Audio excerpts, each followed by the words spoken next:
Alright, good morning everybody. It's a comedy hour this morning. I got a funny story to tell y'all. And this is for you solo lawn care guys out there, just lawn care guys in general. If you've never had this happen to you, I've had it happen several times. So I get a text message last night. I'm going to I screenshotted the entire conversation and sent it to a couple of buddies so they could get a chuckle out of it. But so the text starts, "Are you available for lawn service?" Here's a heads up. Don't ever reply to a text that you don't know where it's coming from. Yes, because how true this is, it may be an urban legend or whatever, but I've heard that if you reply yes to a text, that they can fill in whatever and show that you replied yes, and then supposedly it stands up in a court of law. Now, whether that's true or not, I don't know, but I just make it a general practice never to answer yes on a text message that I don't know who's from. So anyway, so I get this text, "Are you available for landscaping services?" I reply, "I am. However, I am booked out for the next couple weeks. I would be happy to give you an estimate and get you on the list." Sounds great. They reply, "Sounds great. Is it okay if I send you the address so you can get back to me with the estimate?" Again, they're wanting me to say yes. It sounds like to me, of course, that could just be my paranoia. So I reply, "Sure, that would be great." Now, keep in mind, they haven't said what type of landscaping services they want, and throughout the conversation, they never do. So anyway, they send me the address, and of course you're going to Google it. So I Google it, and the house is vacant, and it's for sale. It's listed by a nationally known real estate firm. Anyway, so and the area code of the phone number that they're texting me from is Oregon. Y'all know I'm in Tennessee. So I send them a screenshot of the listing of the house, the address that they sent me, and I said, "Moving from Oregon to Kingsport, are we?" And they replied, "Meaning?" Just, that was it, "Meaning?" And I said, "Meaning that house that you sent me is vacant and for sale, and you're texting me from an Oregon address." So, duh. But I followed up with, so I'm not upset. I get 3 or 4 of these a year. I'm just curious, what's the scam? I'd really like to know what you're trying to get out of me. So they replied back, "I'm sorry, I have no money. If you'll send me $200, I'll stop." So I just sent some laughing face emojis and said, "You guys amaze me at how stupid you think people are. You can stop now." And then I blocked the number, but I'll put the screenshots up because it's pretty entertaining. So a backstory on that: the very first one I got like that was about 4 years ago, and they did the same thing to me, except they kept me going. The reason they could only talk through text was because they were hearing impaired and blah blah blah. So I thought it was legit because we were actually having a conversation through text. Anyway, so I show up. I'm like, "I'll go check the house out tomorrow and get back to you." And I show up. The house is empty. It's got a for sale sign in it, and the realtor and potential buyers are walking out the front door. And I was like, "Hey, I'm Nick Phillips, P&H Lawn Care. I'm here to do an estimate on the landscaping." And they're like, "What? What are you talking about? Nobody." So I just had egg all over my face. But anyway, if you get any text like that, I shouldn't have to tell y'all. This one that I got last night, that first one I just told you about, after that, I got smart real quick. But whenever I get them like that one last night, I was kind of in a joking mood anyway, and it's about 8 o'clock at night. So I just thought I'd have fun with them. because they really think you're that stupid. Sure, send me the address. They're like, oh yeah, I've got one now. And really, I was just jerking them around. So be on the lookout for those scams. I still don't know what the scam is, how providing lawn care for a house they don't live in. They always ask for a credit card if they can pay me, but that really doesn't make sense either. So anyway, that's that comedy hour. I didn't mean to go on for 5 minutes, but I did. For those of you that do social media, Instagram, Facebook, and you take before and afters, Presley's going to have to put up some before pictures because I didn't film yesterday, but I'm going back to complete a job.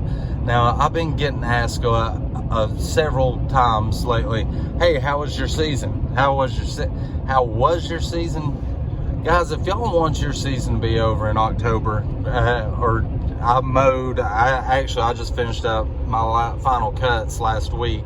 But if you want your final cuts, mowings, to be the end of your season, that's fine. And a lot of people do it. But I know I'm going to be sitting on my hind end because we don't get a lot of snow. I've told y'all before I own a snow blower, but I've owned it for 3 years, never used it because East Tennessee just doesn't get enough snow to justify using one of those things. And never hadn't had a request since I bought it. Now the year we bought it, or the year I bought it, of course there was tons of snow or I wouldn't have done it. But anyway, if you want your season to be over when the grass quits growing, that's fine. I prefer to stay busy because I'm going to sit on my hind end or do stuff around the house and drive my wife absolutely crazy. And I know it's coming. January, I'll probably be sitting on my... I'm never sitting on my butt, but I'll probably be at the house a lot, driving her crazy, starting projects and stuff like that. So as long as I can be out here making money and the phone calls are still coming in, which they are, I'm going to be out here doing projects, guys. So my season isn't over until January 1 or until the phone quits ringing. I've got to get this job that I'm on, that I'm going to show y'all. Hopefully I'm going to get it wrapped up today, because I've got several other jobs, and most of them are hedge trimming, bushes, stuff I hadn't been able to get to because I took on so many lawn mowing customers this year. But thankfully the customers still want me to do the jobs that I hadn't been able to get to. So it looks as though P&H Lawn Care is booked up till Christmas at least. So that's a good thing. I'm gonna quit rambling, and whenever we get to the job site, I'll show you all what we're talking about.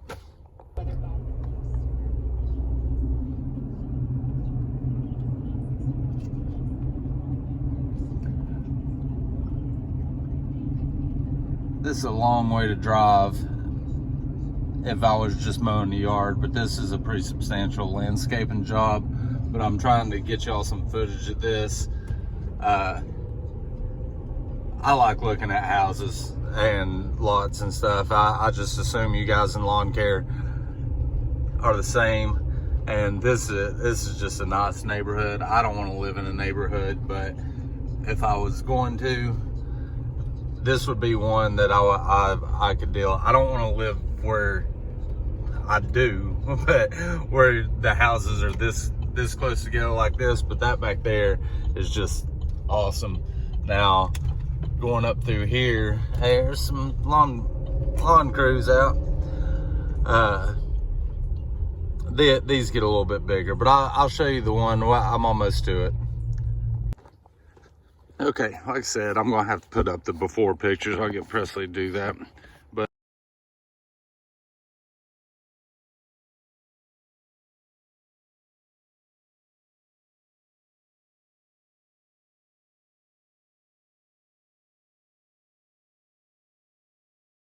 here's what we're dealing with. You can tell those are freshly groomed, and they still had weeds that were growing, so I went ahead and sprayed all that. So we're looking at this, that I did all this yesterday. This down through here, it's gonna be a lot of mulch, y'all. I think I estimated it at 4 yards. Trimmed this up. I'm gonna put a border or an edge on this, sprayed all that.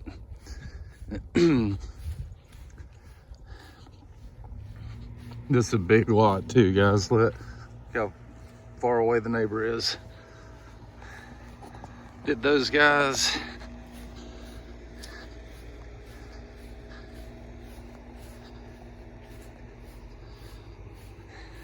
killed all that inside of that, and then you can see my ring around it, and cleaned up all that over there. Now let's get to the other task at hand. Leaves. Now that's not a wood line, that's just a fence row.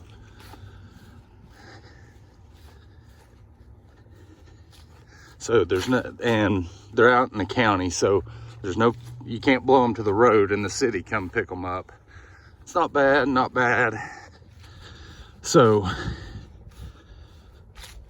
I'm just mulching them. That's what they want done. So I'm just mulching them.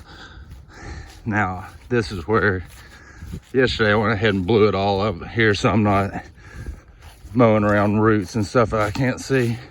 How's that for some leaves?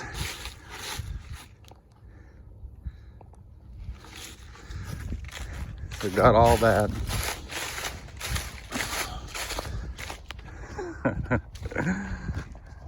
Leaves for miles, all the way to the wood line, or to wood line. I got that in my head for some reason. All the way to those trees down there. Let's see. Pretty thick. So what I'm going to do, I'm going to go ahead and hop on the Turf Tiger, get to mulching all these things up. This is the second time I've done this year. A couple times in really thick parts, 3 times, and it grinds them up. A lot of y'all talk about gator blades. To my knowledge, those are made by Oregon. I'll show you the blades I have on the Skag. I only use Skag OEM stuff. And I'll show you the Skag mulch blades that I've been running this fall season. Okay, y'all know this isn't the new Turf Tiger. The new Turf Tiger is in the garage. I told y'all I'm not using it this season. Let's take a look at these blades here.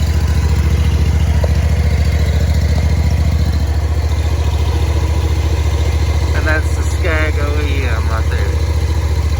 So that's what I'm using. I'll get y'all some time-lapse probably over here. I'll set the tripod up and do a few passes with it, and then I'll show you after I go over it once and then twice and then the final thing. But I'm not going to time lapse the whole thing. I just don't think you want to watch me do almost over 3 acres. But anyway, I gotta get started.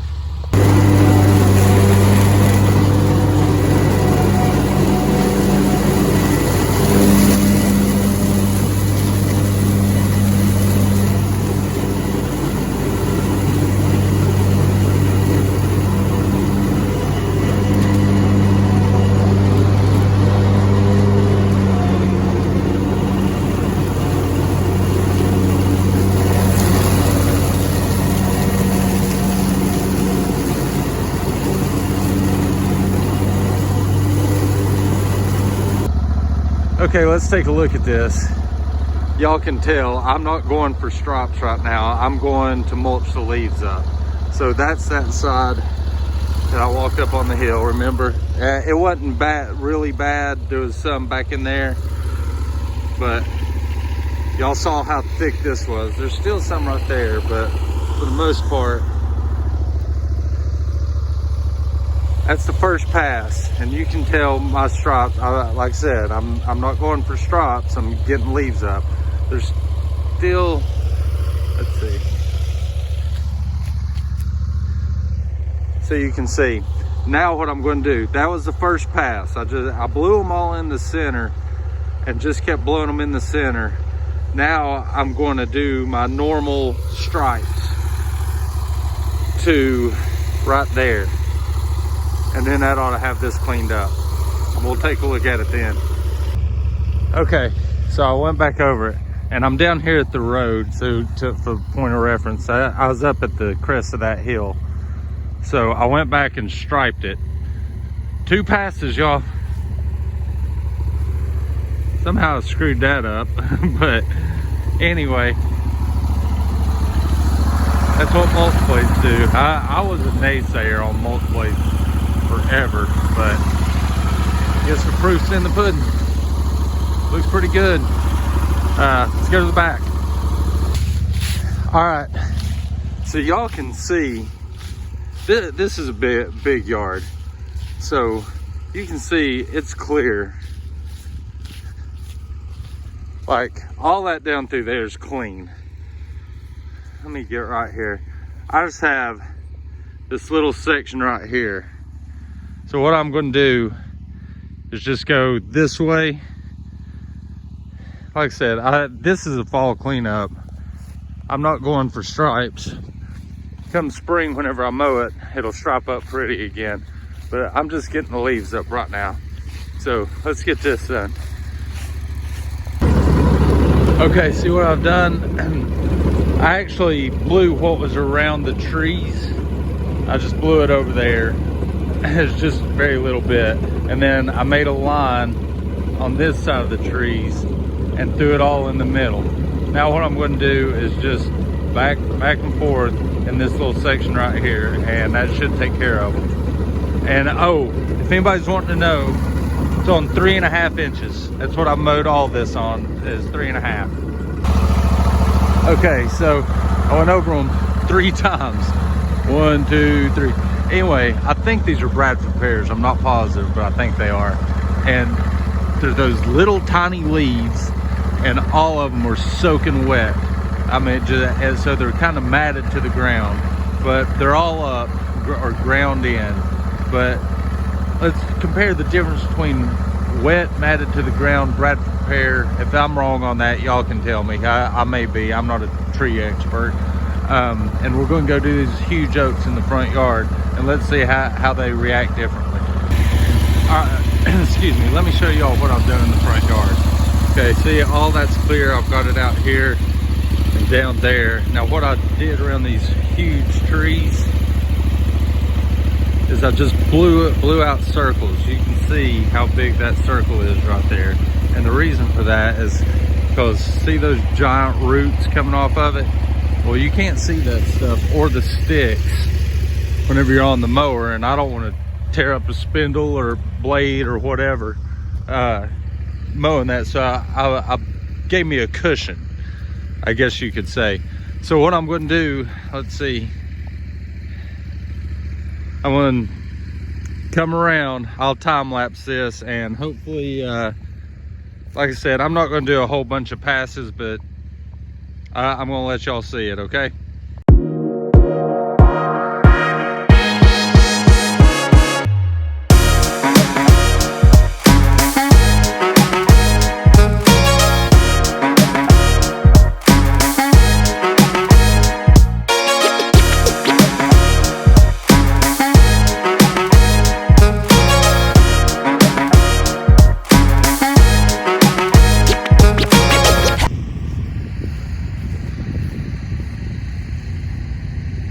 Can y'all see how tall that is?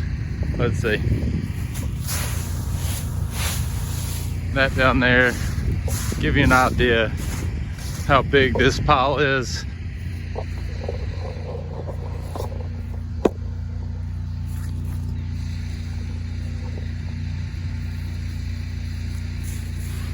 Right here.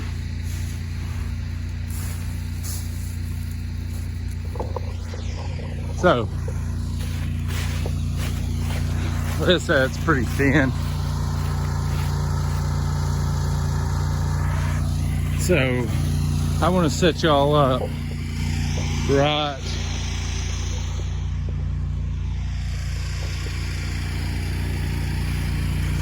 right there, and I'll give you that pile right there and that big pile over there, and let's see what happens.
And that right there, my friends, is how a poor boy does leaf cleanup when you don't have $4,000 for a clamshell bagger and you don't have enough money for a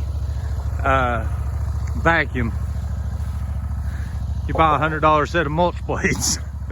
Now y'all saw how tall those piles were, and you can actually see stripes in there where I was going back and forth. But now I'll probably double cut this yard on 3.5, and we'll see if that does it, but I think it will. Like I said, poor boy leaf cleanup job. You gotta do what you gotta do, guys.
Okay, I think that turned out pretty good.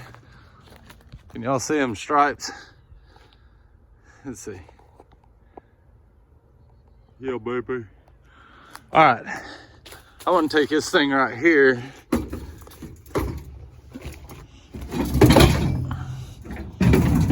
This little guy right here. And I'm gonna put an edge down that. And then I gotta go get some mulch, guys. Let's get going. Okay, so yeah, I did some of it with the tiller, rest of it with that, but I think that'll hold some mulch. What do y'all think? All right, let's go get it. Okay, let's take a look here. Got that done. 4.5 wheelbarrow loads. Got up by the house. That's really nothing. I just threw some mulch in there just to try and dress it up a little bit. Essentially, it was all I was doing with that. But yeah, that around that tree was 4.5 of those, guys.